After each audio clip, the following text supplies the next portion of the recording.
Bonsoir à tous. Écoutez, je suis absolument ravi de vous retrouver après cette interruption, alors un peu plus longue que l'interruption estivale, car comme vous le savez, le mois de septembre est le mois de l'Alzheimer. Et nous avons été sur pas mal de fronts pour justement essayer de porter la bonne parole pour que la recherche en particulier sur la maladie d'Alzheimer, la recherche sur les aidants puisse être soutenue. Donc très concrètement, aujourd'hui, nous allons reprendre nos bonnes habitudes de nos rendez-vous. Vous savez que ce sont des rendez-vous que nous avons tous les premiers jeudis du mois, qu'on appelle les rendez-vous de la Fondation Alzheimer, 100% virtuel, vous pouvez vous connecter et on va poser une question à des spécialistes renommés des différents domaines. Et pour aujourd'hui, la question est: comment un patient Alzheimer et ses proches peuvent-ils se préserver? On va donc aborder des domaines qu'on n'aborde pas nécessairement habituellement, puisqu'on vous parle souvent de biologie, de médecine. Là, on va parler de vie sociale, de vie humaine, qui sont des éléments aussi importants que ces travaux. Et ensuite, on verra également comment la recherche est là aussi pour préserver les patients et leurs familles. Donc, on aura aujourd'hui deux grands spécialistes pour la question. Le professeur Emmanuel Hirsch, que vous connaissez certainement, grand spécialiste de l'éthique, très médiatisé, il l'a été en particulier pendant la période du Covid, et immense défenseur de l'éthique médicale et du droit des patients et de la démocratie en santé. Il nous en parlera dans quelques instants. Nous aurons également le professeur Hervé Maisonneuve. Hervé Maisonneuve est un homme qui a une particularité, c'est qu'il s'occupe de voir comment nous faisons de la recherche, nous, en tant que chercheurs. Vous verrez qu'il existe un certain nombre de règles. Malheureusement, on a pu voir au cours des 2 dernières années dans le monde du Covid qu'elles ont été bafouées, mais ces règles ont une importance. Elles ont une importance pour la recherche, pour nous-mêmes, mais elles ont également une importance pour les patients parce qu'elles préservent des problèmes qu'il pourrait y avoir sur des idées qui sont véhiculées et qui n'ont pas bénéficié de la qualité de cette intégrité scientifique qu'on vous présentera dans quelques instants. Donc, comme toujours, je suis accompagné par Marion Ravenot, qui est là juste derrière les écrans pour coordonner le fonctionnement de ce webinaire, et également par Magali Dumont, qui, elle, dans son contexte, va organiser la modération, c'est-à-dire qu'elle gérera vos questions, les posera aux différents intervenants que nous allons voir dans quelques instants. Donc, sans plus attendre, je vous propose que nous voyions le premier intervenant, c'est donc le professeur Emmanuel Hirsch, professeur d'éthique à Paris-Saclay, qui va justement nous parler de comment le patient Alzheimer et ses proches peuvent-ils se préserver. Emmanuel. Merci au professeur Philippe Amouyel à la fois de me donner la parole, de me permettre de participer à ce moment d'échange dont je sais qu'il est important, et puis de dire que la Fondation Plan Alzheimer est très engagée dans le domaine de la recherche, et vous le savez parce que vous suivez avec attention tout ce qu'elle propose, mais également dans les valeurs de notre pays, de notre démocratie.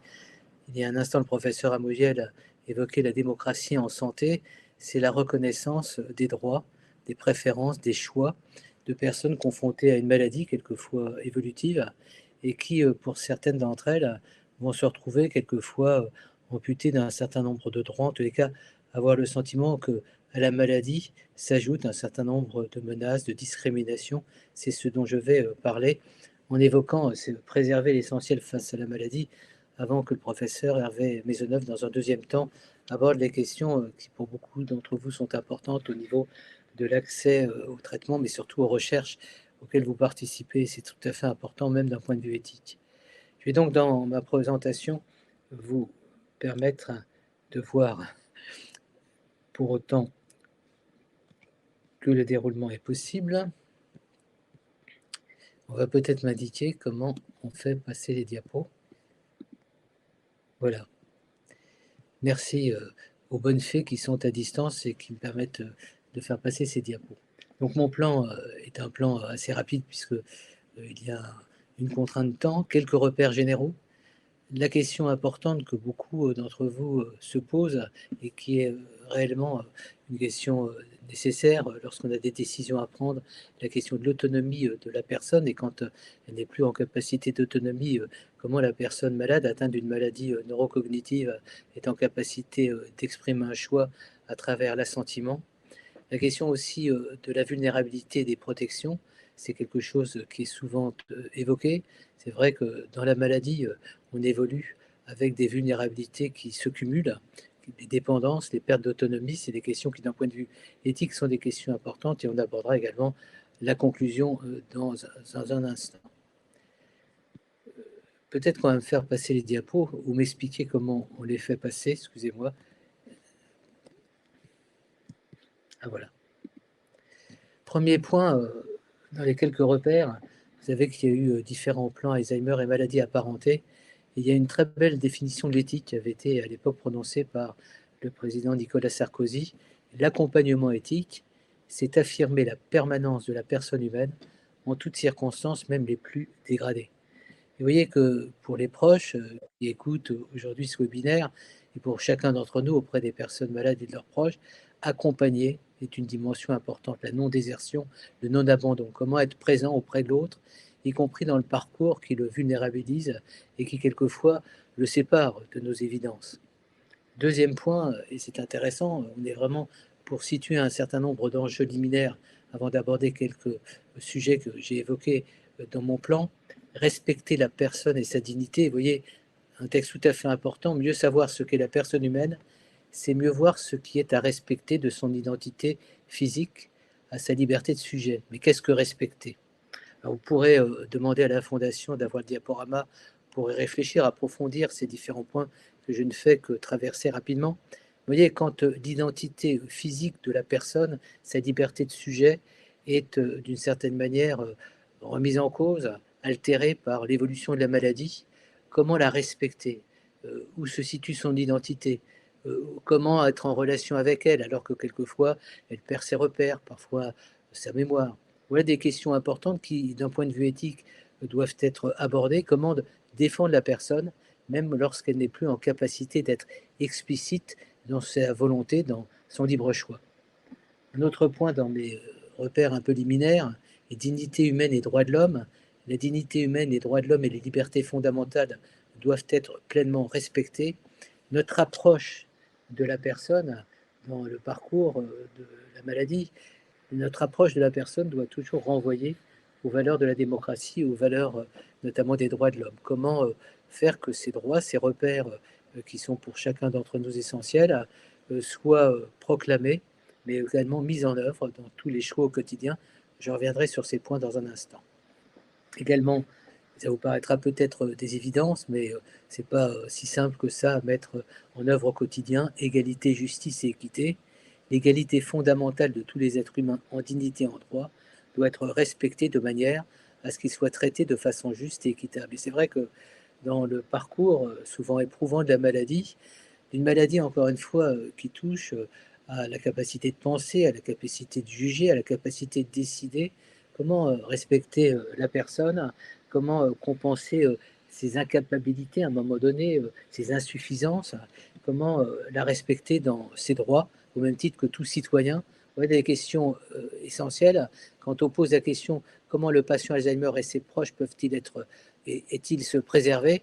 Se préserver, c'est aussi les préserver de toute forme de dérive, de toute forme de mise en cause, en fin de compte, de toute forme de stigmatisation, vous le verrez, qui, d'une certaine manière, dénature leur relation à soi, aux autres et la vie en société.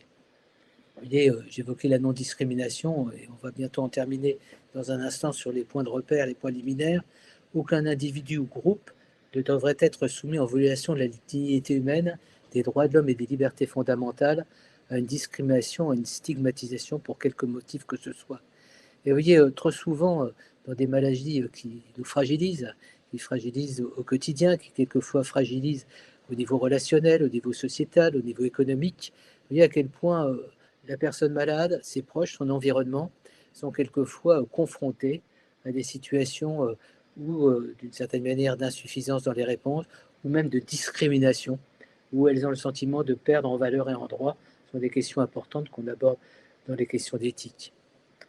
Quelques repères également, et je vous incite à regarder sur le site de l'Espace Éthique, cette charte Alzheimer, éthique et société, elle est de 2011, mais les grands principes, les règles qu'elle érige comme référence supérieure sont d'une pertinence aujourd'hui, vous le verrez, par rapport à notre propos. Vous voyez dans les préambules, les personnes souffrant d'une maladie d'Alzheimer ou d'une maladie apparentée, quel que soit leur âge, ne peuvent être caractérisés par leur maladie et par les pertes que cette dernière provoque. Et vous voyez, il est dit, leur place dans la société est à préserver de façon à prévenir toute forme de discrimination. Et vous voyez, quelquefois, on assujettit, on amoindrit la personne en ne la réduisant plus qu'à sa maladie. Et vous voyez, c'est pas uniquement pour la maladie d'Alzheimer, c'est la même chose pour le cancer. La personne doit être reconnue comme une personne au-delà de la maladie.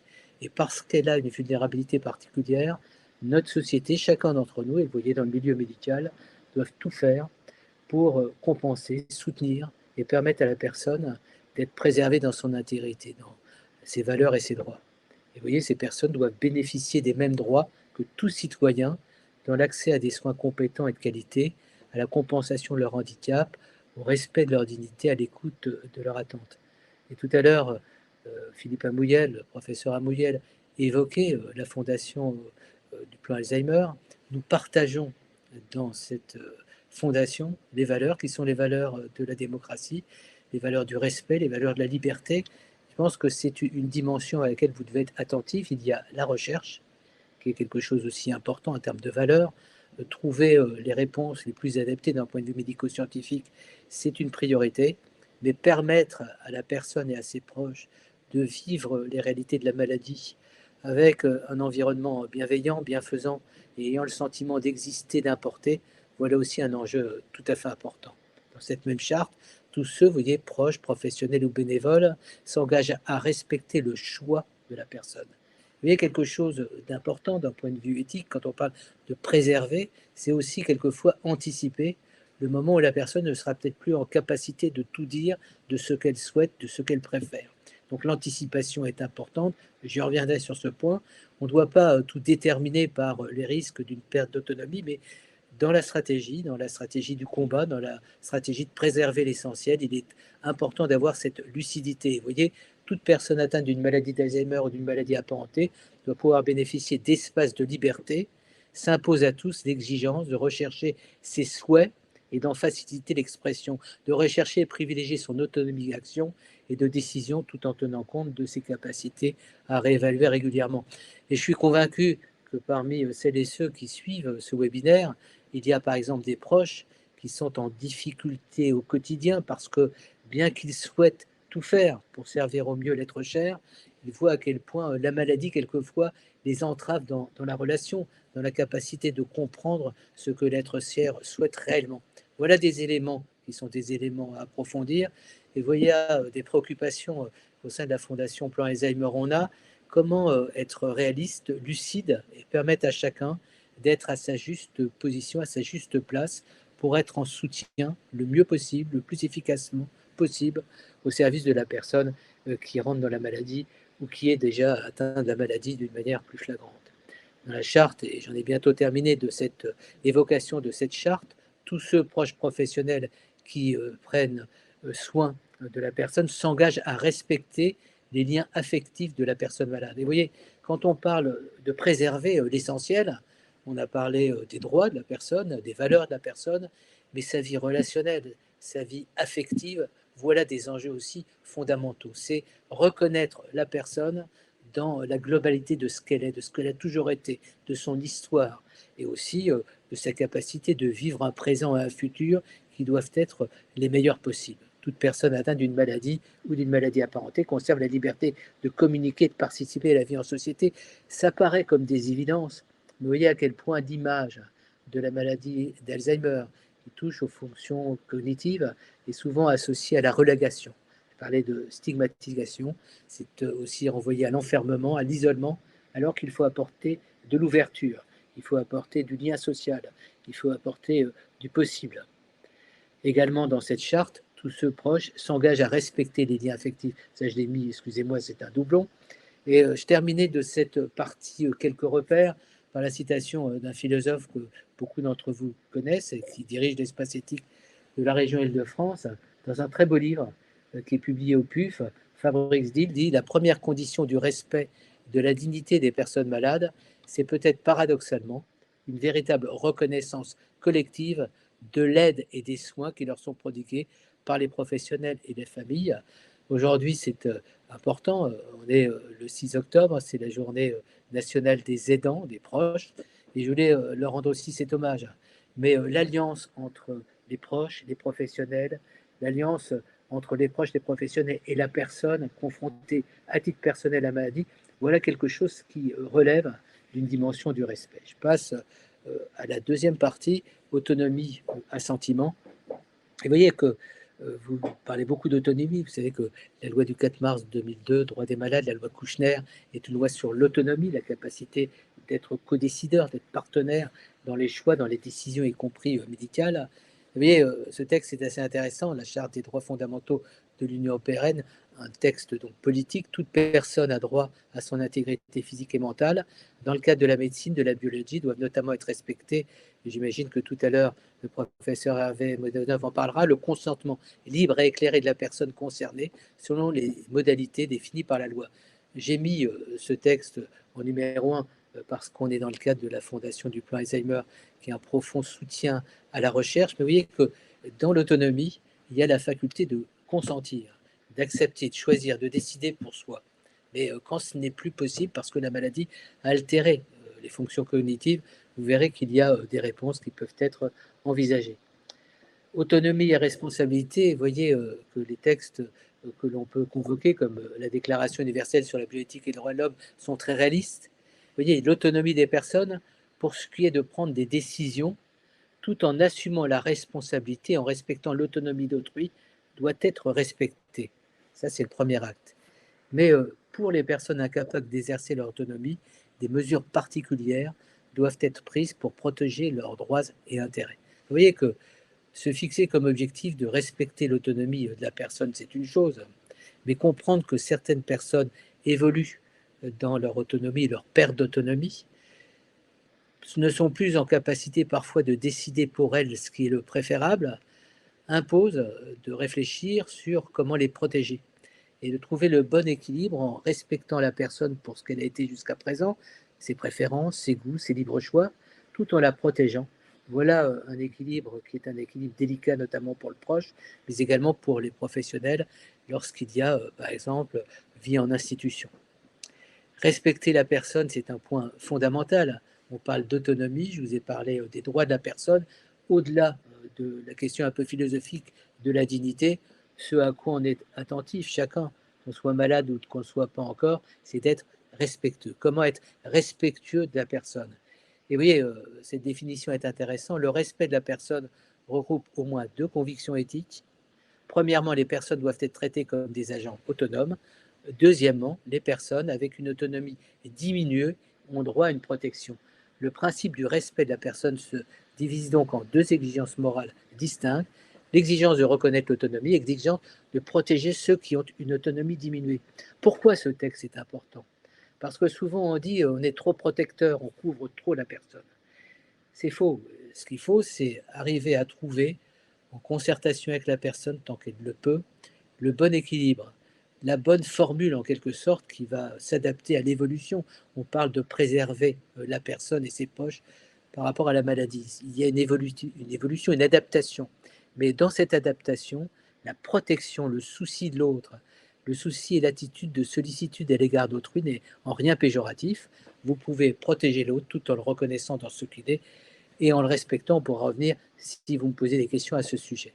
Et vous voyez, autonomie et assentiment, et c'est assez important, le respect de la personne fait intervenir au moins deux considérations éthiques, le respect de l'autonomie, j'en ai déjà parlé, et la protection des personnes dont l'autonomie est restreinte ou limitée, qui impose que les personnes dépendantes ou vulnérables soient protégées contre les atteintes ou les abus.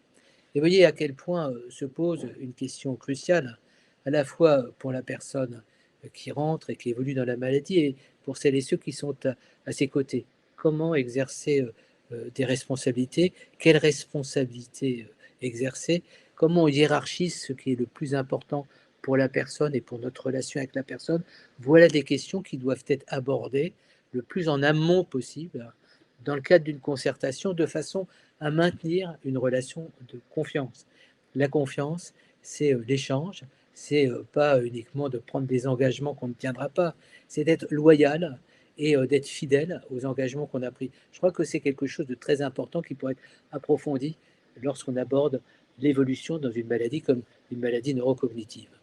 Et vous voyez, dans ce texte encore plus précis, l'autonomie représente l'autodétermination d'une personne, le droit de prendre elle-même ses décisions. Vous voyez à quel point ce texte pose aussi en creux la problématique de la personne qui n'est plus en capacité de décider pour elle-même. Vous voyez, respecter l'autonomie individuelle signifie respecter la personnalité, la dignité de chaque personne. Son approbation consciente ou recherchée par tout moyen en cas de trouble du discernement repose sur une information et est une condition nécessaire pour toute décision concernant son état de santé, l'exercice de sa liberté d'aller et venir en établissement. Et voyez à quel point il faut être attentif tant que la personne peut exprimer explicitement ou implicitement son point de vue, sa préférence, vous devez être respectueux de son libre choix. Alors ça paraît un peu théoricien, mais ce sont des bases. En matière d'éthique, vous savez, ce sont des repères qu'on propose, ce sont des limites. Et ensuite, chacun fait le moins mal possible, le mieux. Il n'y a pas d'idéal. On est dans un espèce de compromis constant, mais il faut que on soit les uns et les autres conscients qu'il y a des valeurs à respecter. Une personne, même si elle est très évoluée dans la maladie d'Alzheimer, elle a son histoire, elle a un passé, elle a une identité. Tout ça peut contribuer à penser avec elle ou pour elle ce qui est préférable à un moment donné si elle ne peut plus l'exprimer. Et vous voyez, si on va vers notre charte que j'ai évoquée tout à l'heure, toute personne donc proche, professionnelle, bon, vous avez toujours le même élément de langage, s'engage à respecter le choix de la personne malade. Toute personne atteinte d'une maladie d'Alzheimer ou de maladie apparative doit pouvoir bénéficier d'espaces de liberté. Bon, tout ça, c'est important. Rechercher ses souhaits et en faciliter l'expression. Je pense que vous n'avez pas de moi besoin pour voir à quoi ça renvoie, mais également, et je peux faire aller plus en avant dans ce texte, l'autonomie des personnes pour ce qui est de prendre des décisions, tout en assumant la responsabilité, en respectant l'autonomie d'autrui, doit être respectée. Et vous voyez, pour les personnes incapables d'exercer l'autonomie, des mesures particulières doivent être prises pour protéger leurs droits et intérêts. C'est le texte que j'ai montré tout à l'heure, mais qui me permet de reprendre ce dernier texte dans cette partie. Vous voyez, Alzheimer, éthique, sciences et société, donc une réflexion que nous avions rendue publique le 21 septembre 2012.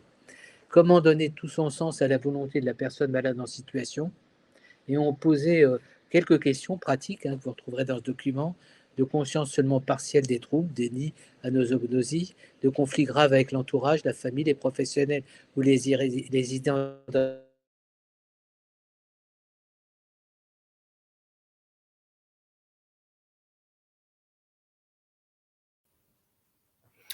Alors Emmanuel, on a un souci audio. Je pense que tu as éteint ton micro.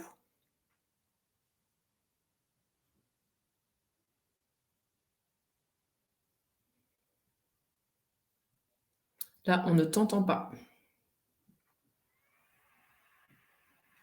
Si Marion, tu peux démuter Emmanuel.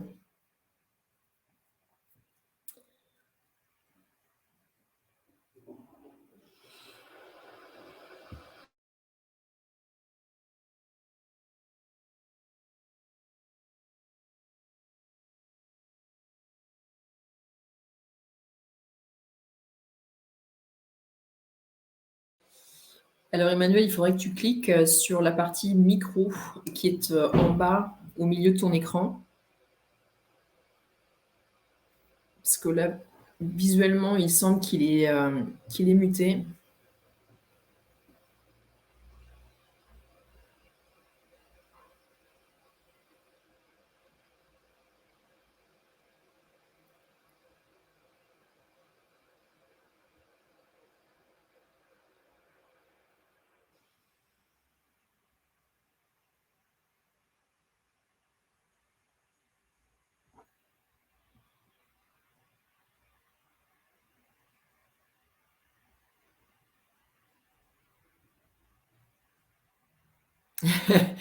Est-ce que tu peux... Alors Marion me dit qu'elle va essayer de t'emboîter, qu'elle a envoyé une demande pour faire en sorte que ça se débloque. Peut-être sinon tu peux te déconnecter et J'en ai essayer de envoyé une revenir. également. Ah Si d'accord. tu peux sortir, Emmanuel, si tu peux sortir et revenir. Ouais. C'est mieux, je peux te faire sortir si tu n'y arrives pas là. et te rebrancher, s'il te plaît.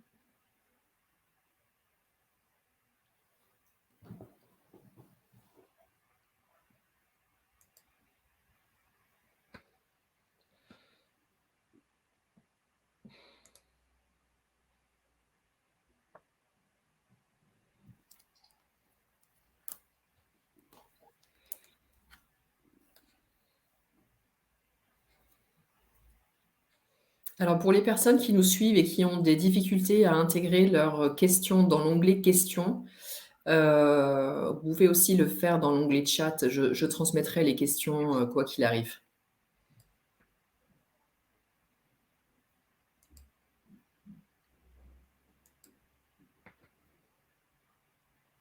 Donc on va essayer d'attendre quelques minutes pour récupérer Emmanuel.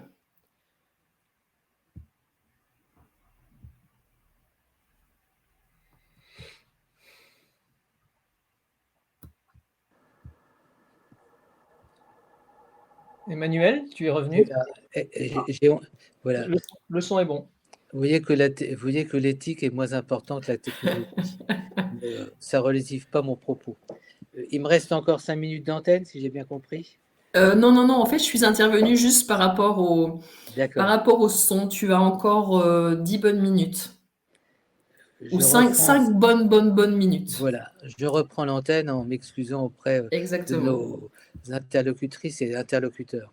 Donc, j'évoquais ce texte Alzheimer, éthique, sciences et société que vous aurez probablement de l'intérêt à lire sur 3 points importants parce qu'on est un peu dans la théorie quand j'aborde les points de repère, mais effectivement, vous avez des situations plus concrètes, notamment quand vous avez comment donner tout son sens à la volonté de la personne malade en situation, par exemple, de conscience seulement partielle des troubles, déni, anosognosie, de conflits graves avec l'entourage, la famille, les professionnels, de mise en danger de sa personne elle-même ou des tiers, de fluctuation de ses prises de position, d'évolution de leur teneur selon l'interlocuteur. Vous voyez, ce sont des questions extrêmement tangibles, extrêmement précises.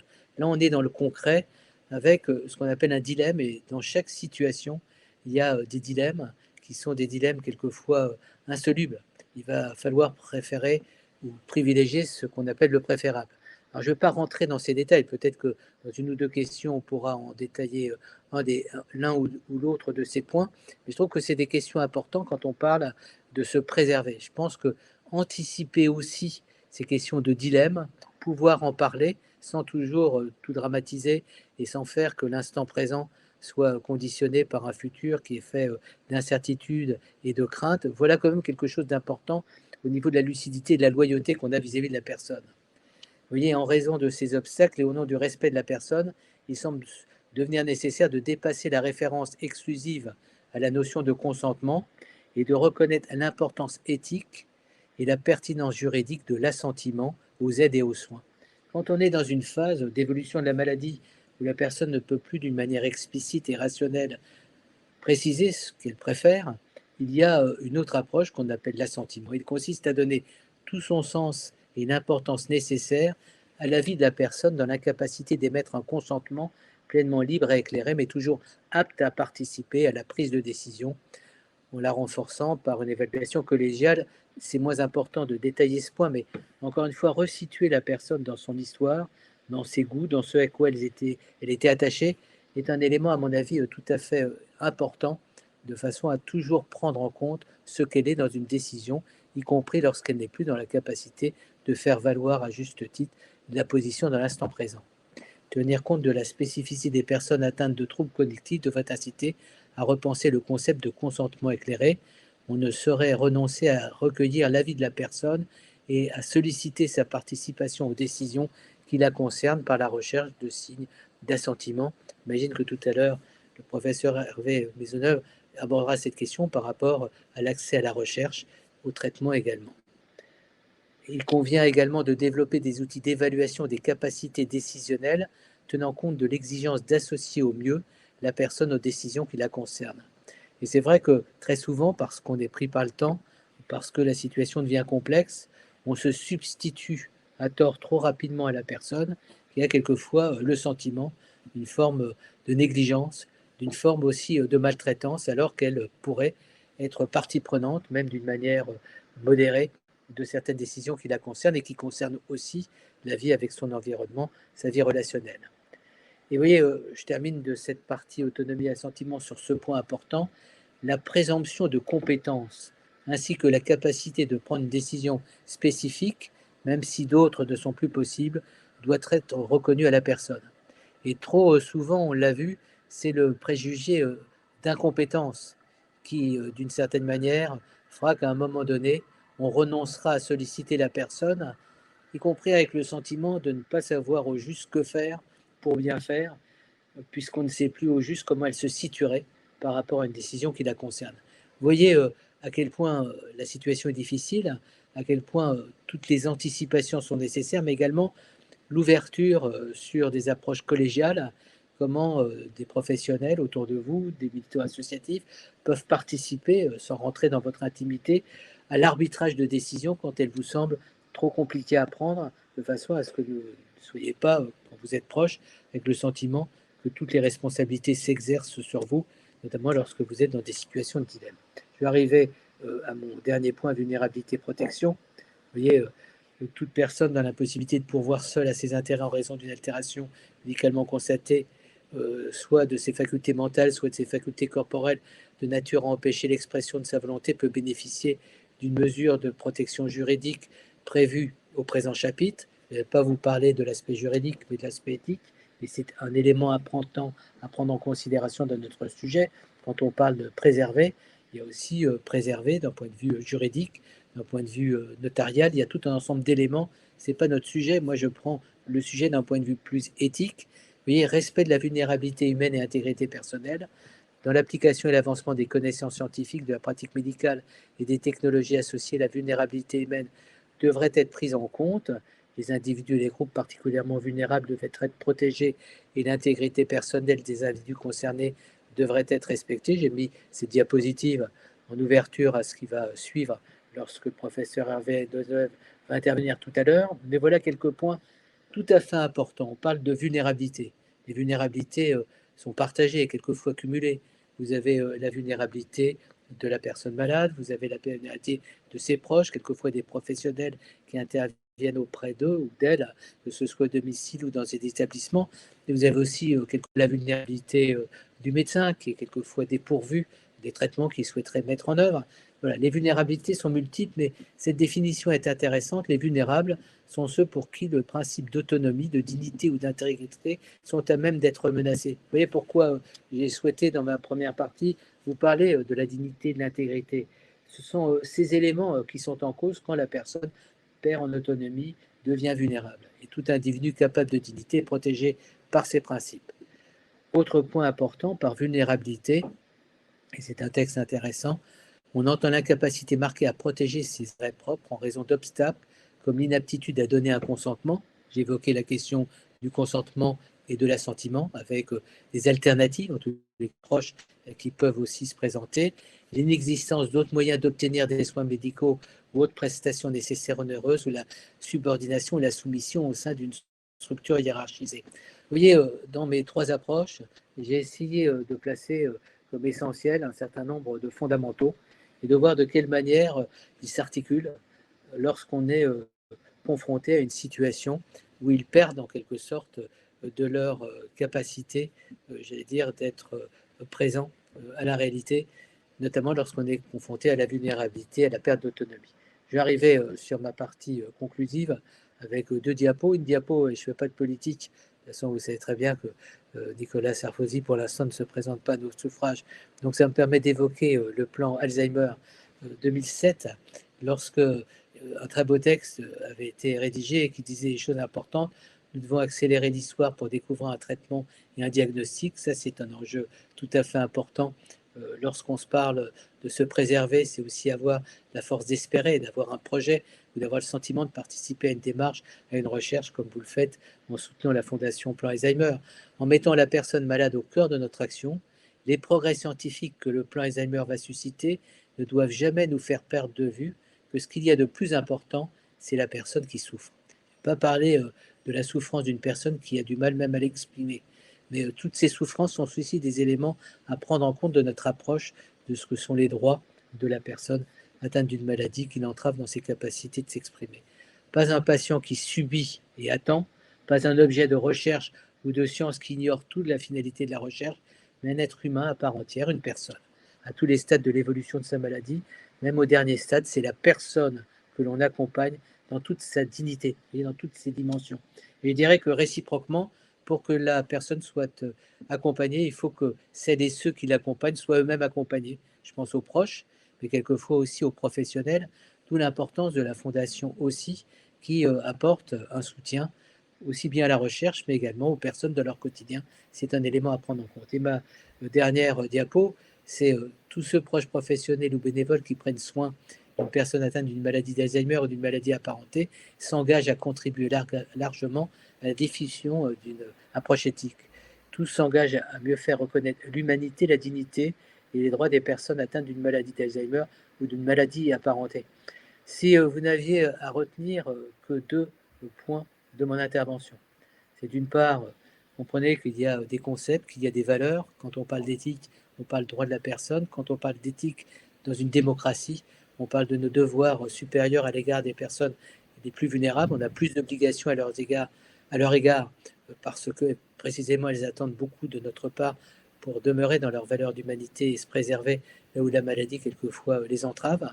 Puis le deuxième point, c'est qu'avec la Fondation Plan Alzheimer, on a un espace, vous avez vu, à la fois de transmission d'un certain nombre de questions, de transmission des savoirs et de soutien à la recherche et aux engagements, aussi bien dans la science biomédicale que les sciences humaines et sociales.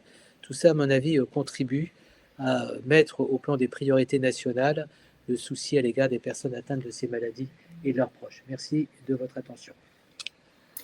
Merci beaucoup, Emmanuel.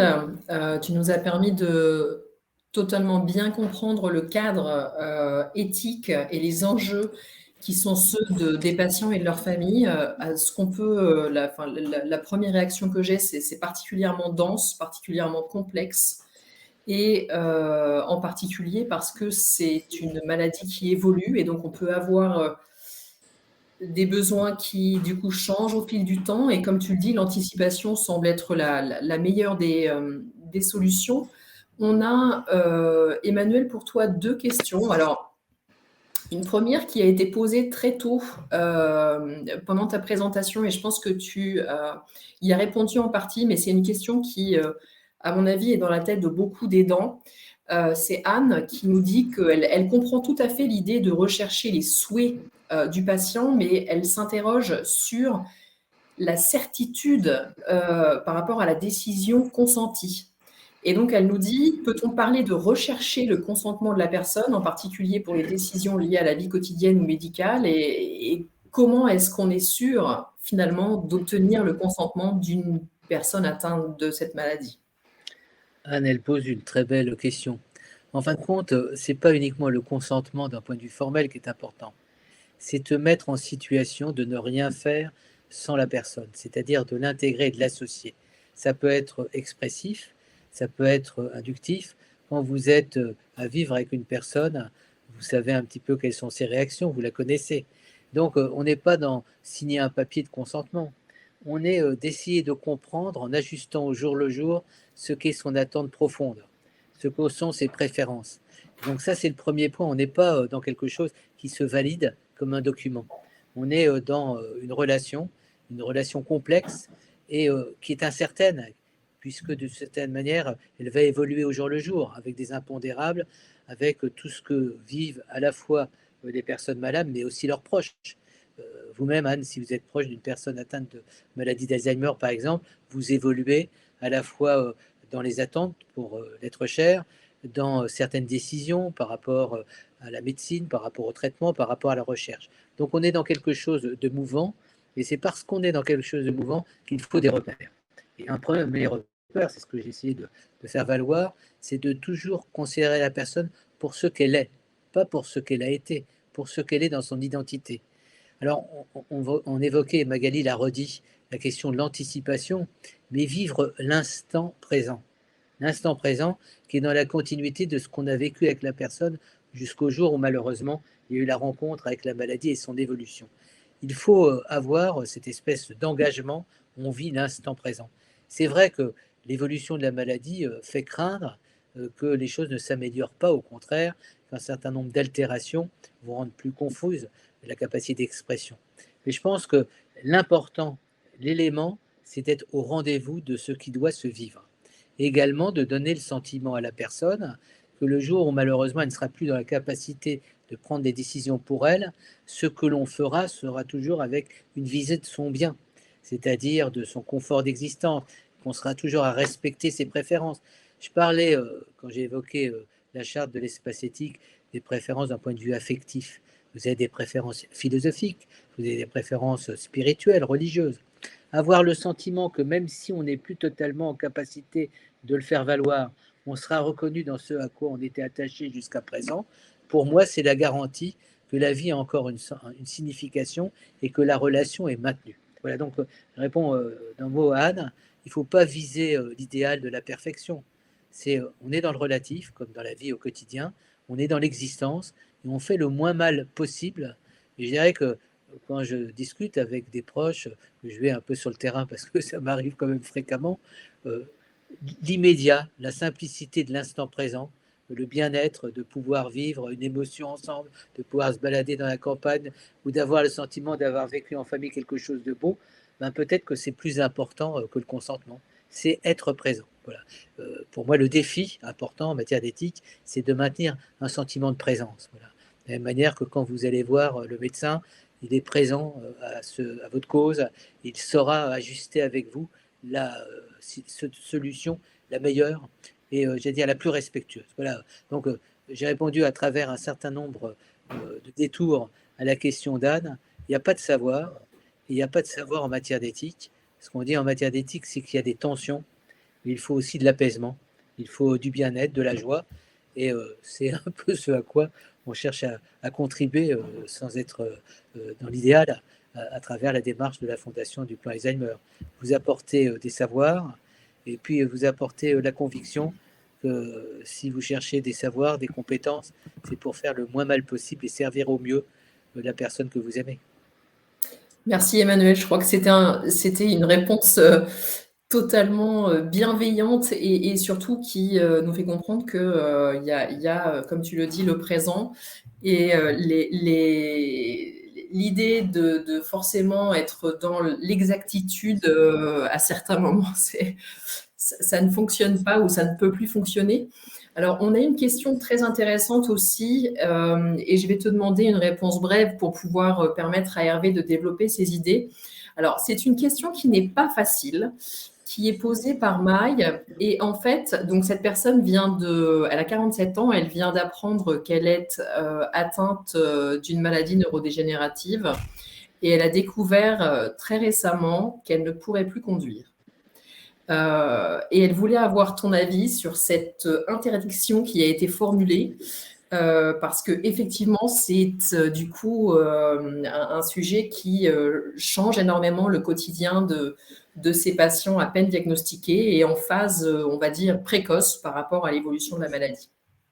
Je ne répondrai pas longuement, ça va être très rapide. Je préfère laisser un temps d'antenne au professeur Philippe Amouillet en tant que médecin. Moi, je ne suis pas médecin et je sais, pour en avoir discuté depuis qu'il y a eu cette évolution récente, hein, je sais que pour avoir discuté avec des médecins, à quel dilemme ça confronte, notamment pour des personnes qui ont besoin de leur voiture pour faire des courses ou qui sont à la campagne. Il y a tout un ensemble aussi d'éléments à prendre en compte.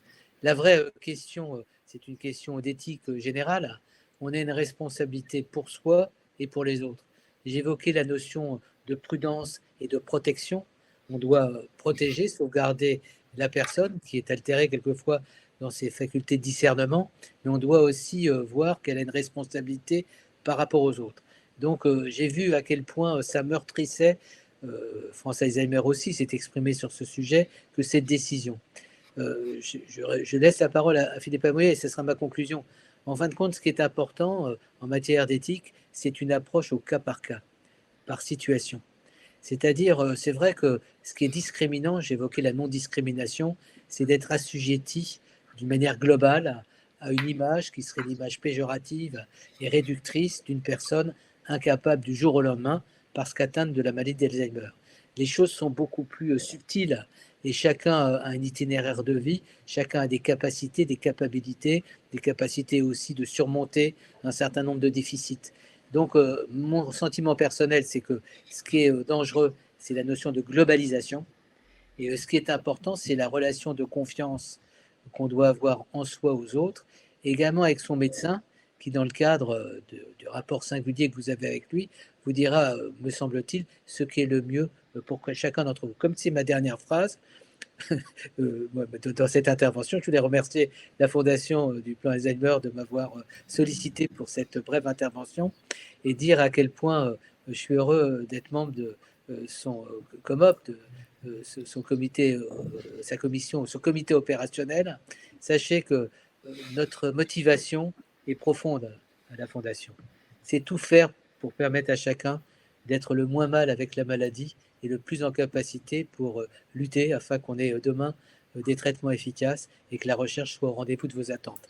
Voilà, c'est mon petit message de conclusion et je laisse la parole au professeur Amouyel qui, lui, est confronté concrètement à des personnes qui lui disent professeur, qu'est-ce que je peux faire par rapport au permis de conduire, mais il y a aussi d'autres situations de vie.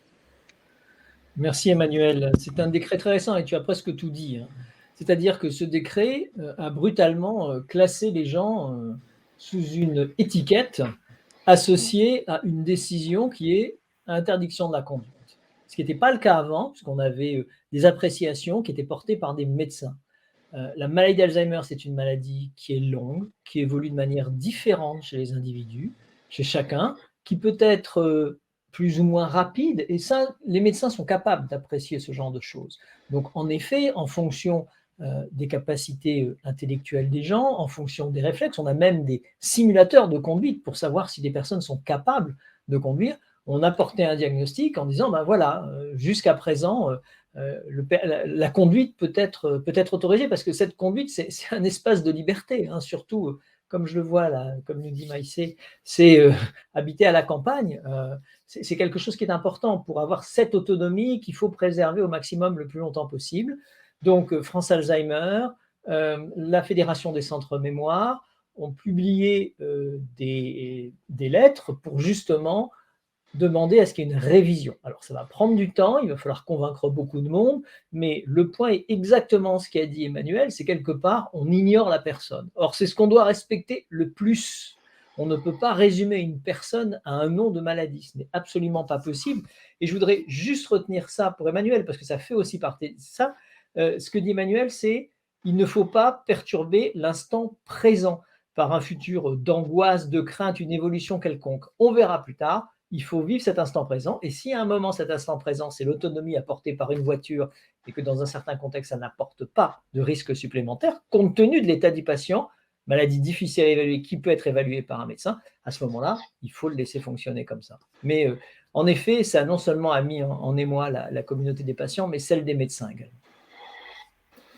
Merci Emmanuel, merci Philippe. Je vais maintenant passer la parole à Hervé, qui va lui nous parler plus précisément de la recherche et de l'implication des malades. Comment est-ce qu'on peut le faire dans un cadre responsable et intègre. Hervé, si tu veux bien nous rejoindre sur la scène.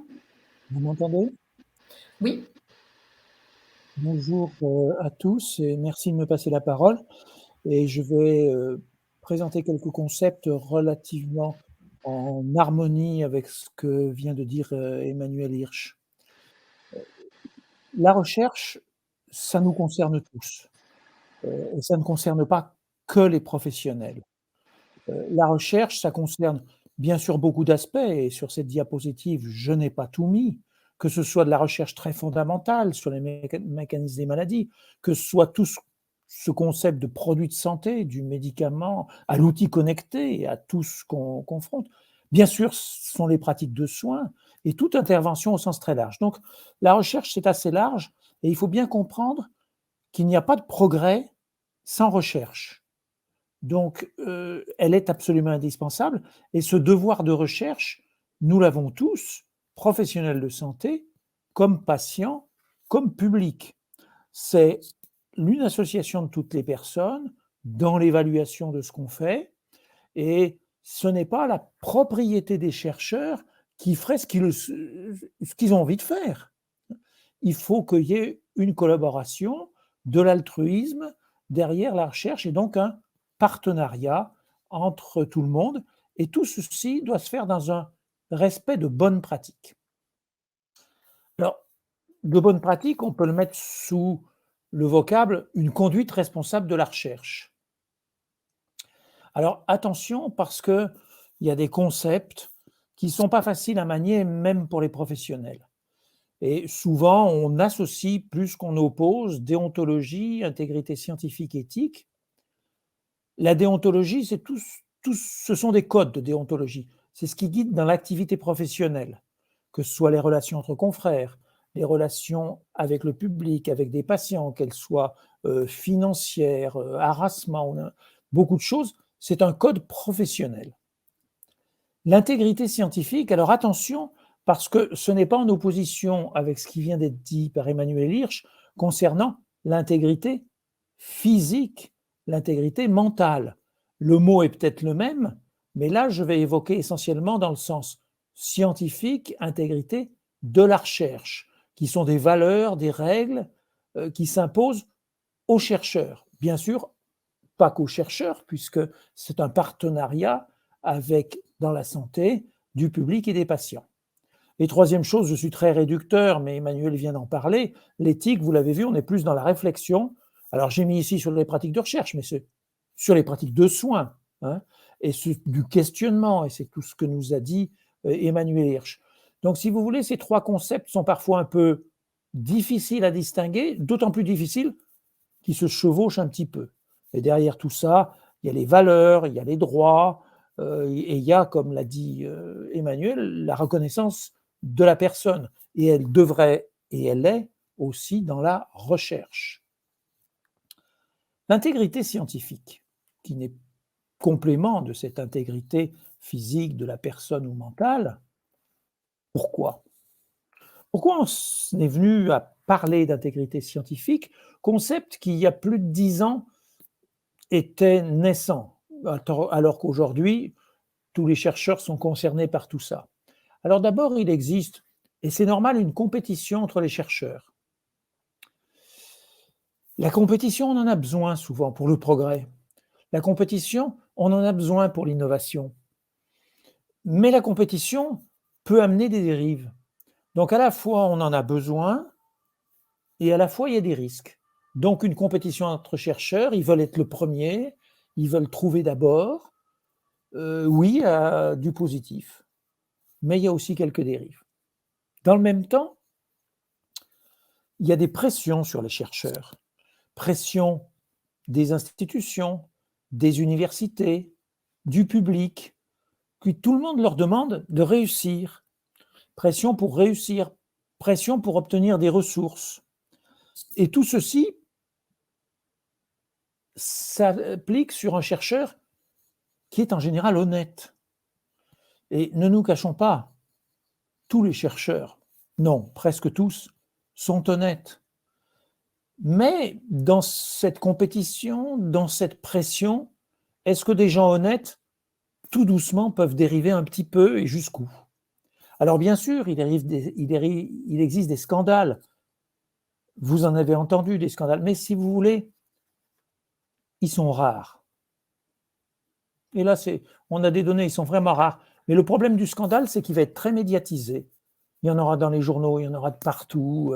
Donc le chercheur qui dérape fortement, c'est-à-dire qui invente des données, qui les falsifie, il est rare. La plupart sont honnêtes dans un système où il y a beaucoup de pression et de compétition et qui fait que ceci fait qu'on peut jouer avec les coins dans un certain nombre de cas.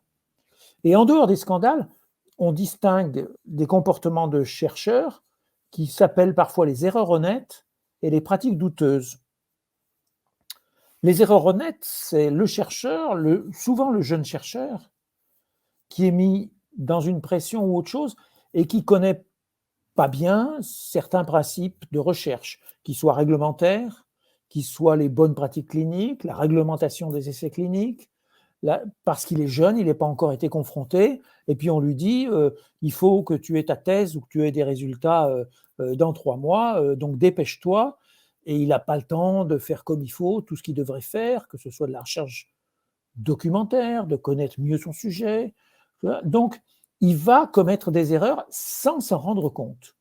Erreurs qui peuvent être préjudiciables et on s'en aperçoit après. Et quand on s'en aperçoit, est-ce qu'on va le dire?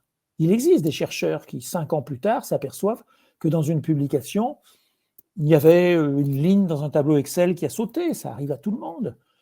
Il ne l'a pas fait par malveillance, mais ça invalide une publication. Alors 5 ans après, va-t-il lever le doigt et dire attention, ce que j'ai fait était mauvais? C'est pas facile non plus. Ça ouvre la discussion. Donc il y a des erreurs honnêtes et puis il y a aussi ces pratiques douteuses qui sont arrondir les coins. Pratiques douteuses qui sont nombreuses dans leur description, pratiques douteuses en recherche, et chacune, s'il y en a beaucoup, a des fréquences qu'on ne connaît pas toujours. Les pratiques douteuses, je peux vous en citer. On met le nom d'un auteur sur un article alors qu'il n'a pas travaillé. Quelle est la conséquence de ça? Bien sûr que ce n'est pas tolérable, mais ça ne change pas les résultats. Donc vous voyez, c'est difficile d'interpréter ces choses-là. Pratique douteuse, j'ai oublié des données parce qu'elles gênaient un petit peu dans l'analyse. Ah, c'est pas grave parce que c'est quand même ce que je voulais. Pratique douteuse, j'ai changé un test statistique alors que normalement je ne devrais pas. Il était prévu avant. Donc si vous voulez, ce sont toutes des petites choses qui sont en elles-mêmes pas toujours très graves, mais qui accumulées, on voit les autres le faire, donc on a l'habitude de le faire, donc on ne se rend pas compte de la limite entre l'intégrité et ces pratiques douteuses. Donc c'est tout un concept qui est construit depuis une dizaine d'années et qui maintenant est assez identifié. Alors je dis une dizaine d'années parce qu'il y avait des principes qui ont été édictés depuis 2010 et qui sont au départ de tous les codes dans tous les pays. Chaque pays avance à son rythme. Mais la France n'a pas à rougir par rapport aux autres pays. Alors bien sûr, des pays ont commencé peut-être 20 ans avant, mais les pays avancent chacun. Alors ces principes, ils sont simples, hein. Honnêteté, conduite responsable de la recherche, on vient d'en parler, courtoisie, loyauté, bonne gestion de la recherche. Alors ils sont un peu anciens, ils mériteraient d'être réécrits. Par exemple, il n'y a pas ici, alors que ce serait important, le mot rigueur. Si je voulais être un petit peu plus trivial, je dirais l'intégrité scientifique, il ne faut pas voler, il ne faut pas mentir, il ne faut pas faire des tas de choses. Mais si vous voulez, qui est intègre, hein, moi-même, sur certaines choses, je dois vous avouer que de temps en temps, j'arrondis quelques petits coins par facilité, parce que je sais que ça ne met pas en cause le fond de ce que j'ai fait. Mais est-ce que j'ai le droit? Pas le droit. Donc, vous voyez, les limites sont parfois non seulement floues, mais difficiles à définir pour tout le monde. Alors, bien sûr, nous l'avons vu, tous les pays ont avancé. Alors, en Europe, il y a un code de conduite européen, ce sont des documents de 20 à 30 pages. Il y a pas mal de documents en France là-dessus, et ça a commencé en 2010. Il y a des commissions qui ont commencé à agir dans les années 2015. Il y a un certain nombre de choses qui se sont passées. Et il y a eu un rapport en 2020 assez important, commun à l'Assemblée nationale et au Sénat, un gros rapport de 150 pages, sur toutes ces pratiques responsables et l'intégrité scientifique. Donc, si vous voulez, le politique s'en est emparé, le politique qui, bien sûr, s'en empare pour la défense du public, du citoyen et des malades. Et il a été créé en 2017 un Office français de l'intégrité scientifique qui commence à avoir des moyens, mais vous savez, c'est pas facile de trouver des moyens, on crée quelque chose qui n'existait pas, donc on n'a pas créé une agence, on a mis ça dans une autre agence avec un département. Il y a pour l'instant 3 salariés. Alors est-ce que 3 salariés, ça suffit par rapport à ce qu'on veut? Il faut se rendre compte que la France est au même niveau que les autres pays. Plus on avance, moins on avance, on peut discuter sur des tas de points. Qu'il y a eu, et on va le voir, une loi en 2020 sur la recherche et en 2021 avec des décrets, et que disons, la tendance de la France, c'est plus d'essayer de former, d'assister les chercheurs et le public sur comment faire une conduite responsable de la recherche. D'autres pays sont plus dans la sanction. C'est-à-dire qu'on cherche qui dévie et on essaye de prononcer une sanction. Sanction qui peut être une mise à pied, mais dans certains pays, comme les États-Unis, ça va avec des sanctions financières, voire quelques cas, mais ce sont des cas exceptionnels, même de la prison. Nous, on n'est pas là-dedans, on est plus dans une promotion de tout ça. Et pour la première fois, en décembre 2021, donc vous voyez, on avance bien, il y a une définition de l'intégrité scientifique dans la loi française. Et ça, c'est nouveau. Et cette définition, l'intégrité scientifique mentionnée, se définit comme l'ensemble des règles et valeurs qui doivent régir les activités de recherche pour en garantir le caractère honnête, vous voyez, on revient au même mot, et scientifiquement rigoureux. Donc, vous voyez, la France a réussi sur des recommandations de l'Assemblée, du Sénat, et avec toutes les parties, avec l'Office, et maintenant il y a une loi, à ajouter par exemple ce mot rigoureux que je vous disais tout à l'heure, qui n'était pas, par exemple, dans ces codes de 2010. Mais tout ceci varie avec tout ça. Alors, que fait la Fondation Alzheimer derrière tout ça? Alors, la Fondation Alzheimer a pris en main tout ça. Hein. Et c'est-à-dire qu'elle a d'abord signé une charte nationale de déontologie des métiers de la recherche et elle a nommé un référent intégrité scientifique. La charte de déontologie, c'est une charte que signent les institutions en France, les universités, les organismes de recherche, les organismes de financement de la recherche, et qui est un texte aussi qui a la valeur d'une charte, qui dit je vais tout bien faire. Hein. Donc, si vous voulez, c'est une bonne démarche. Bien sûr, il faut la mettre en œuvre ou quoi que ce soit. Donc, la Fondation Alzheimer appuie beaucoup cette charge de déontologie et elle a nommé un référent intégrité scientifique. Moi-même, je l'ai été pour des universités, je ne le suis plus. Le référent intégrité scientifique, c'est cette personne auquel tout le monde, principalement des chercheurs de l'institution, mais pas uniquement, peuvent lancer une alerte et dire « moi j'ai vu ça, ça ne va pas, ça va ». Donc on a déjà une espèce de garde-fou, de gens qui peuvent essayer d'investiguer et de proposer aux gens responsables de l'organisme, de l'université ou autre, soit une modification d'un statut, soit une pratique, soit véritablement une sanction, soit une correction, soit une formation. Donc, si vous voulez, le mécanisme se met en place en France. Il y a des référents intégrité scientifique dans toutes les universités. Il y a des référents intégrité scientifique dans la plupart des organismes de recherche. Et là, je ne parle que de la recherche. Hein. On aurait pu envisager les écoles de commerce, les écoles d'ingénieurs, qui elles-mêmes, de leur côté, ont un mouvement. Donc, il y a eu 10 ans où on a mis en évidence les pratiques, on a vu qu'il y avait des déviances, et depuis 5 ans et dans les années qui viennent, on est en train, au niveau français comme les autres pays, de former tous les gens à cette recherche responsable. Je terminerai qu'on est plus sur un mode de prévention, mais je terminerai aussi pour dire que tout ceci n'est pas si simple. Alors, je vous ai dit que la différence entre intégrité, éthique, déontologie, et j'aimerais bien que mes collègues commentent là-dessus. Ces différences ne sont pas si faciles pour les professionnels, donc autant pour le public. Et puis, il faut voir que toutes ces erreurs honnêtes, toutes ces pratiques douteuses amènent parfois aussi à des conflits, mais elles n'ont pas toujours de bonnes solutions. Il y a des jeunes chercheurs qui sont mis dans des situations où qui disent oui, qui disent non, il n'y a pas de bonne réponse.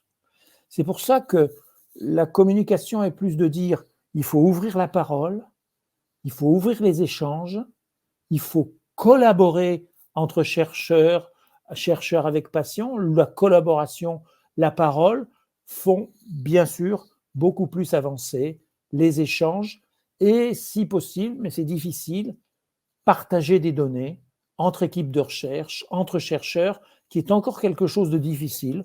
Moi-même, j'ai été élevé il y a 30 ans dans une conception qui disait « garde bien tes données, les montre pas, tu vas te les faire piquer ». Donc, si vous voulez, maintenant, les jeunes générations ont compris qu'il fallait échanger, collaborer, ouvrir toutes les données. Je vous remercie et je vais laisser la parole pour des commentaires à vous-même ici, ainsi qu'à Emmanuel et à Philippe Amouille. Merci Magali. Merci Hervé. Alors c'est effectivement une présentation très pédagogue de ce qu'est le cadre de la recherche aujourd'hui en France, et c'est important de le faire parce que, comme tu l'as dit, la Fondation Alzheimer soutient les chercheurs, c'est son activité principale. Donc on a trouvé cette intervention particulièrement pertinente pour vous qui nous écoutez. Et Hervé, j'ai une question qui fait le lien avec la présentation d'Emmanuel. On a parlé, donc tu as parlé principalement du rôle des chercheurs dans le respect de l'intégrité. Il y a aussi des médecins qui font de la recherche, en particulier la recherche clinique. Et Emmanuel nous a parlé de la vulnérabilité des patients. Et je me demandais quel est le cadre aujourd'hui qui est mis en place pour être particulièrement attentif quant à la participation de ces malades vulnérables dans les essais cliniques, par exemple. Merci. C'est pas facile, hein. Oui, je rejoins les propos d'Emmanuel qui disent on ne peut pas faire de la loi de partout et réglementer tout. Il faut laisser la place aux acteurs, à la personne, aux chercheurs. J'insiste bien sur le fait que la plupart des chercheurs sont honnêtes. Alors peut-être certains, sans s'en rendre compte, font des erreurs, mais tout le monde en fait dans sa vie quotidienne. Moi, j'en fais dans des domaines autres. Donc, si vous voulez, il faut une liberté, disons un échange, mais quand même pour la recherche des essais cliniques, il faut savoir qu'il y a un cadre assez normatif. Il y a ce qui s'appelle les bonnes pratiques cliniques, c'est-à-dire un cadre extrêmement important qui explique aux professionnels qui fait quoi, comment, quand. On ne peut pas faire n'importe quoi. Donc, c'est quand même très, très normatif. Je ne suis pas rentré là-dedans, hein, mais par exemple, il y a des documents qu'un assistant de recherche clinique ne peut pas signer, ça doit être obligatoirement un médecin. Inversement, il y a des ouvertures qui sont obligatoires. On doit permettre des inspections, on ne peut pas s'y opposer. Donc le cadre, il est extrêmement important, mais il faut lui garder quand même une certaine souplesse. C'est difficile de répondre à cette question et j'aimerais bien savoir si mes collègues ont une réponse plus accurate, je ne sais pas comment dire. Si Emmanuel, tu veux revenir avec nous sur scène, on va terminer la soirée avec un échange ouvert. L'autre question que j'avais pour toi, Hervé, du coup, c'est est-ce qu'on peut rassurer les participants d'essais cliniques sur l'utilisation de leurs données médicales en particulier, et même leurs données, j'ai envie de dire, de vie et individuelle? Je crois qu'au sens général, il y a énormément de protection des données, d'anonymat de données si on voulait les partager. Il y a énormément de protection à la fois sur la gestion des données et sur le partage des malades.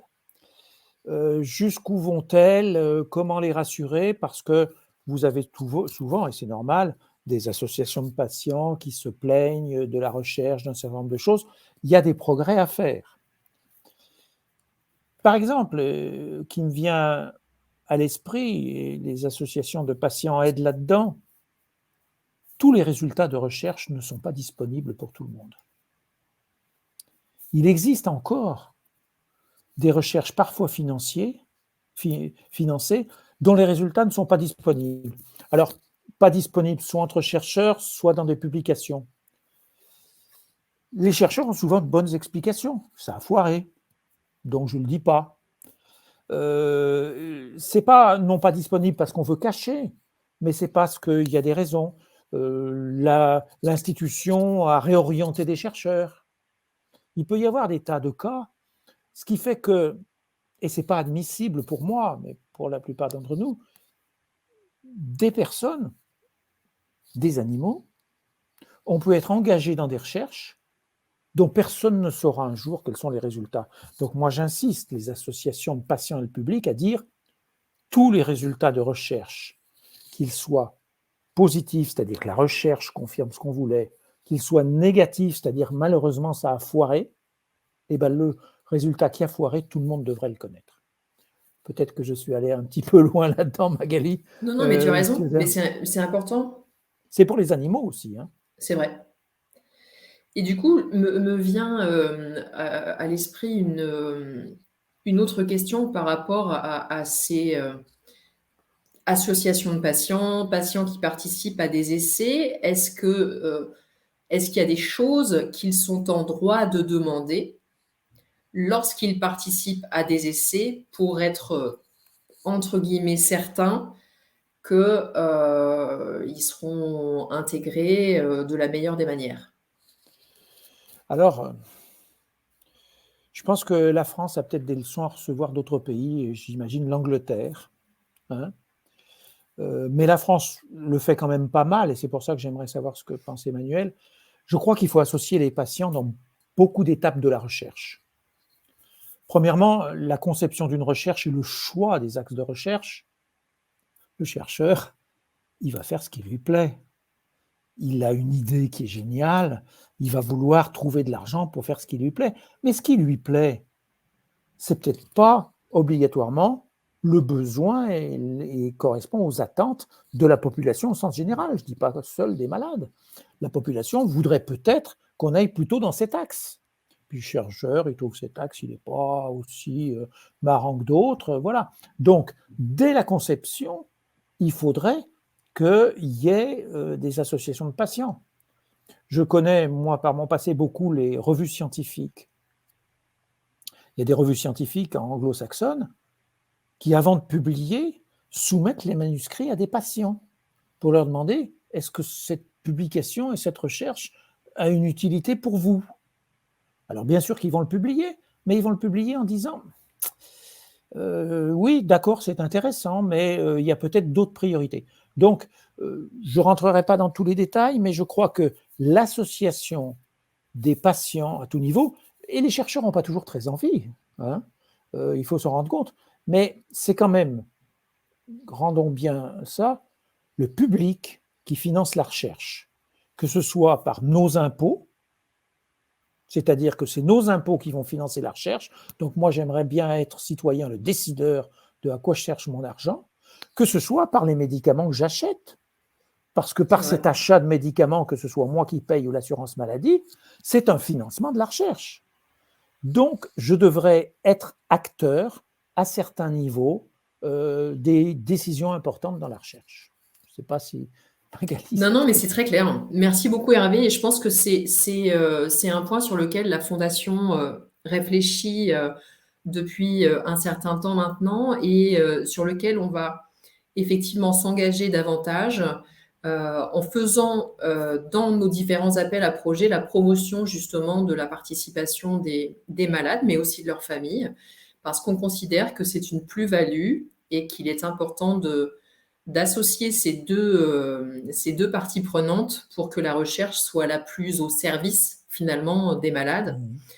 Et c'est quelque chose qui compte beaucoup pour nous. Alors, je pense que Emmanuel ne nous rejoindra pas. En tout cas, je ne le vois plus connecté. Alors, il n'y a plus de questions. Il y a dans le chat quelques commentaires. Là.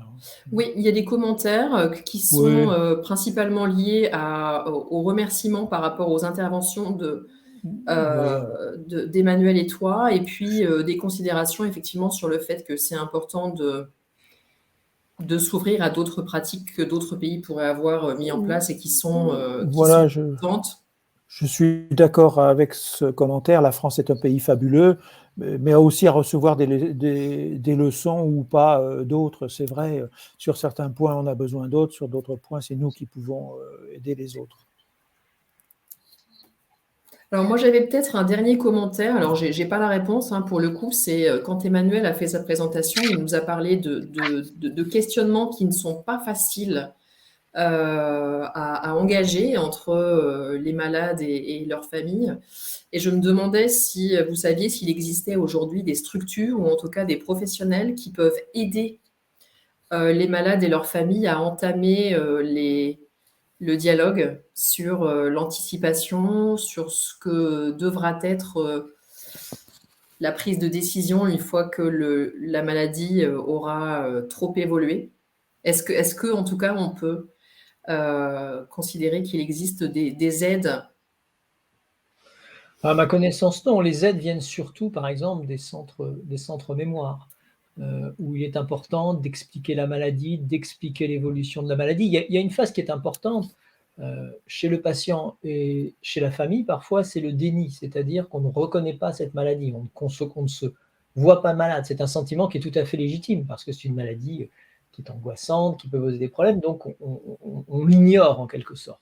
Or, l'ignorer à un certain moment ne devient plus possible et il y a besoin d'avoir une information et de la famille et du patient pour pouvoir commencer à travailler sur cette anticipation. Anticipation par la famille pour, hein, comme le disait Emmanuel, toujours respecter la personne. C'est la personne malade qui est au centre.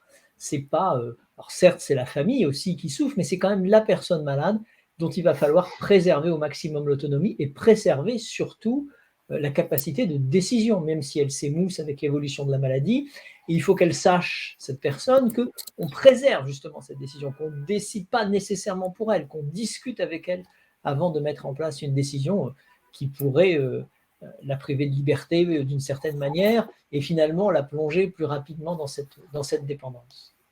Mais est-ce qu'on imagine du coup dans ça qu'une intervention d'un professionnel juriste ou en tout cas légal est du coup une étape importante? Alors ça, c'est une étape compliquée, hein. Nous, on a essayé d'en discuter, tu le sais Magali, avec les notaires. Le problème du notaire, ou de la personne, on va dire, qui assure un acte légal, c'est qu'à un moment, il faut qu'elle ait un point de référence. Voilà. Est-ce que cette personne est malade ou est-ce que cette personne n'est pas malade? Voilà. Donc on discute pendant des heures en leur disant que on ne peut pas répondre comme ça. Il y a des formes extrêmement différentes, il y a des évolutions extrêmement différentes, il y en a qui sont plus rapides, il y en a qui sont moins rapides. Et je discutais également avec un autre avocat qui disait qu'il faudrait qu'on trouve un modèle spécial, parce que ce soit la tutelle ou la curatelle, ça reste des éléments qui sont très formatés. Et il faudrait trouver quelque chose de spécial par rapport à des gens qui voient, et il faut s'attendre à en voir de plus en plus, ne serait-ce qu'avec l'évolution du fait qu'on vit tous plus longtemps, ce qui est une excellente nouvelle, afin justement de prendre en compte cet élément qui touche typiquement le fonctionnement intellectuel. Donc il va falloir commencer à avoir une réflexion pour voir comment est-ce qu'on peut mieux protéger ces personnes. Hervé, oui, tu voulais rajouter? Tout ceci, c'est important parce que de temps en temps, on peut dénigrer la recherche pour un certain nombre de choses, mais il faut bien comprendre que le devoir de recherche, l'altruisme, c'est tous. Ce n'est pas uniquement le chercheur, c'est tout professionnel que vous rencontrez et c'est bien sûr le public et les patients. On a tous un devoir de recherche parce que sans recherche, il n'y a pas de progrès. Et alors pour aller dans ce sens-là, pendant des années, c'est en train de changer d'à peu près depuis une quinzaine d'années, en particulier au niveau des pays du nord de l'Europe, c'est que le chercheur, c'était lui qui savait quelle recherche il fallait faire. Moi, j'ai eu cette expérience dans ce qu'on appelle le Conseil mondial de la démence, où dans le conseil, on a des patients malades. Et on évoquait le cas d'un médicament arrêté par la FDA, l'agence américaine du médicament, parce qu'il y avait eu 3 hépatites fulminantes, avec un produit qui semblait prometteur. Et les patients disent, d'accord, ça c'est la règle de l'agence américaine du médicament. Mais moi, compte tenu de ma maladie, c'est à moi de voir le risque que je veux prendre d'avoir peut-être un médicament actif avec un risque qui est relativement faible. 3 cas sur l'ensemble des gens qui étaient traités à l'époque, qui est faible. Donc pourquoi l'arrêter? Si ça avait été nous, en tant que patients, on aurait demandé à continuer l'essai. Donc vous voyez que quand on se place du point de vue du chercheur qui cherche à minimiser les risques de manière tout à fait légitime, et du point de vue du patient qui, par rapport à sa maladie, est prêt à en prendre, il faut écouter cette voix. Il faut voir dans quelle direction ça va. Il y a peut-être certaines recherches qui ont peut-être un sens pour le chercheur, mais n'ont aucun sens pour le patient et la famille. Donc il faut vraiment se poser la question de ce qu'on appelle la participation des patients et des publics dans la recherche, et à tout niveau. La Fondation anime une collaboration européenne de recherche sur les maladies neurodégénératives, et depuis 6 ans, on a mis en place justement un système d'acculturation des chercheurs. Parce que les chercheurs, ils ne font pas ça complètement spontanément parce qu'ils ne veulent pas mettre des patients, c'est qu'ils n'en ont pas conscience. Ils n'ont pas conscience de l'importance. Ils sont persuadés, à juste titre, du bien fondé de leur recherche, mais ils ne sont pas persuadés que la recherche, à un moment, il va falloir qu'elle aboutisse. Il va falloir que les patients tiennent compte, qu'ils tiennent compte de l'avis des patients et du public. Donc, on a mis dans chacun des projets pour lesquels on demande de financement, comment faites-vous participer les patients et les publics à votre recherche? Alors, ça peut être les inclure dans un comité scientifique, ce qui est pour l'instant pas fait. Il faut être très clair là-dessus. Ça peut être diffuser l'information de ce qu'ils cherchent. La recherche est source d'espoir. Ce n'est pas parce qu'on n'a pas de médicament qu'on n'a pas l'espoir de trouver un médicament. Et c'est les chercheurs qui sont au cœur du réacteur de cette recherche qui vont pouvoir l'exprimer. Est-ce que, par exemple, on diffuse, le chercheur va diffuser de l'information? Est-ce que lorsqu'il va travailler avec des patients, il va bien leur expliquer ce qu'il en est? Est-ce qu'ils vont pouvoir le diffuser? Donc, c'est toutes ces questions qu'on demande aux chercheurs de poser au moment où ils déposent leur dossier de financement. Ce sont des financements qui sont assez importants. Alors, pour l'instant, on ne sanctionne pas sur le fait ou non d'avoir cette implication du public et du patient, mais on veut apprendre aux chercheurs à prendre en compte cet élément. Il y a 1000 façons de le faire, et on travaille beaucoup également avec les associations européennes de patients atteints de maladies neurodégénératives pour justement essayer et d'acculturer les patients et d'acculturer les patients. Parce que pour qu'un patient puisse participer à un conseil, il faut qu'on lui donne une petite formation pour en faire ce qu'on appelle, nous, un patient expert. C'est important pour qu'il puisse apporter des avis qui soient appropriés par rapport à la discussion de recherche qu'il y aura. Je me permets de dire, il y a tout un concept qui s'appelle les sciences participatives.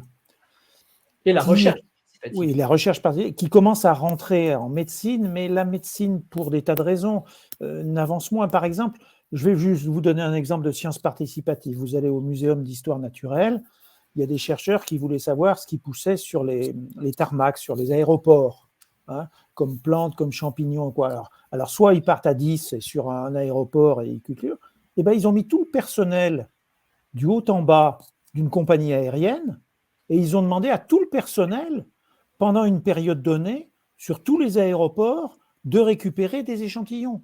Donc ça a changé totalement la vision de leur recherche. Ça s'appelle les sciences participatives et la médecine au sens général commence à rentrer là-dedans, mais il faut que le malade y soit. Et ça ouvre d'autres dimensions où, en effet, on ne travaille plus, on ne fait pas ces études, on va dire, sans que le patient ou la personne soit concernée, c'est-à-dire qu'on lui demande juste de participer, on la fait participer activement, c'est-à-dire, alors elle n'agit pas comme un chercheur, mais elle agit comme quelqu'un qui vient aider concrètement la recherche. Il y a Une petite brique dans le système. Oui, mais des milliers, par exemple. Des milliers, il y a eu voilà. un travail qui a été fait, on avait besoin de faire des calculs. Donc, on a proposé aux gens vous savez, quand votre ordinateur, vous le laissez allumer toute la nuit, bon, peu importe, hein, sur la consommation, on ne va pas parler de ça pour le moment, et que vous avez votre écran d'attente qui se met en route, eh ben, on est capable, à distance, de lancer des calculs sur cet ordinateur. Donc, utiliser les phases où vous ne l'utilisez pas, justement pour développer, et on fait ce qu'on appelle des calculs parallèles, et quand vous mettez en parallèle des milliers et des milliers d'ordinateurs, vous avez une puissance de calcul absolument gigantesque. Ça aussi, ce sont des sciences participatives. Je pense qu'Hervé nous a quittés par erreur. Revenir, Hervé, quand tu veux. C'était pas une erreur, Voilà. c'est fini. Mais merci beaucoup en tout cas et merci à nos participants d'avoir Il y a quelqu'un qui est en train de taper quelque chose dans le chat. D'avoir participé activement à cette soirée et c'était un thème complexe, mais on est content d'avoir eu les fidèles pour non seulement nous suivre, mais surtout nous faire des remarques qui sont tout à fait pertinentes. Il y a Nguyen qui est en train de taper quelque chose, mais apparemment dans le chat, ça s'est bloqué visiblement. Ah, ça y est, c'est arrivé. Une question est arrivée. Recherche avec les patients, mais également avec les aidants. Tout à fait. C'est ce que j'appelle le public au sens large, c'est-à-dire des gens qui n'ont rien à voir avec la maladie, mais qui peuvent imaginer ou se projeter, mais également les aidants et les familles. Et il faut savoir que les associations dites de patients qui viennent discuter avec nous sur ces problèmes de recherche sont des associations d'aidants de patients. Le patient ne vient jamais seul dans ces conditions et vient avec son aidant. Et en effet, je vais prendre juste un exemple sur la fondation pour terminer. Au niveau de la fondation, on a 3 grands axes pour activer notre recherche. On a la recherche fondamentale que l'on va financer. Et l'objectif, c'est d'obtenir dans 5, 10, 20 ans un médicament qui stoppe la maladie. Ça, ce n'est pas pour tout de suite. On a toute la partie qui se situe avant que la maladie apparaisse, c'est-à-dire l'aspect prévention. On peut retarder l'âge de début des symptômes. Donc ça, c'est aussi un axe sur lequel on investit. Et le dernier axe, c'est justement comment, et la recherche peut intervenir là-dedans, améliorer le quotidien du malade et du patient. On a lancé des programmes sur l'innovation. Le dernier qu'on vient de lancer là, le jour de la Journée mondiale Alzheimer sur l'association. Ce qu'on a cherché, c'est l'association entre une équipe qui travaille sur la maladie d'Alzheimer et une petite compagnie, une biotech ou une société, une start-up, pour justement travailler ensemble, parce que ces startups ont des idées souvent originales de vous faciliter la vie, avec toutes les technologies importantes, évoluées que l'on connaît, de l'électronique, de l'intelligence artificielle, et des chercheurs qui travaillent dans le domaine d'Alzheimer, qui ont des besoins bien précis pour aider les patients lorsqu'ils sont malades, et les familles, avec un objectif, garder le plus longtemps possible une certaine autonomie pour laisser les patients dans leur contexte familial et à leur domicile. Et on a rajouté, d'ailleurs, à la demande d'Emmanuel, comme vous pouvez l'imaginer, alors ce n'est pas obligatoire, c'est qu'une équipe qui travaille dans les sciences humaines et sociales voit s'il est possible d'avoir une idée de l'intérêt de cette application pour la personne. Parce que vous pouvez avoir la meilleure application du monde, mais si les patients ou les familles n'arrivent pas à l'appliquer ou n'ont pas envie de l'appliquer, elle ne servira à rien. Donc c'est vraiment les 3 objectifs qu'on a, et vous voyez qu'à chaque fois, c'est le patient qui doit rester au centre du discours, au centre des débats, au centre des recherches. Et je voudrais juste conclure avec ce qu'a dit Emmanuel. Ce qu'il y a de plus important, c'est la personne qui souffre. Et vraiment, il faut tout à fait s'en souvenir. Donc écoutez, je vous remercie d'avoir assisté à ce séminaire, ce webinaire, pardon, de rentrée. Je vous annonce déjà le prochain, ce sera le 3 novembre, le premier jeudi du mois de novembre, et ça concernera, alors là on va rentrer dans des choses plus fondamentales, mais tout à fait nouvelles et intéressantes, le mécanisme d'élimination des protéines anormales du cerveau. Parce que notre cerveau lutte contre la maladie d'Alzheimer, vous savez qu'il y a des protéines anormales qui s'accumulent avec le fonctionnement, notre cerveau est capable de les éliminer, c'est un mécanisme qui a été découvert il y a à peine une dizaine d'années, et on vous dira comment, parce qu'on a des conseils pratiques. Sachez que la meilleure période pour éliminer ces protéines anormales, c'est le sommeil. Donc on reparlera de tout ça jeudi 3 novembre. Donc je vous donne rendez-vous à la même heure, à cette date, et vous souhaite la meilleure soirée, le meilleur week-end possible. Merci encore de votre attention et de votre participation.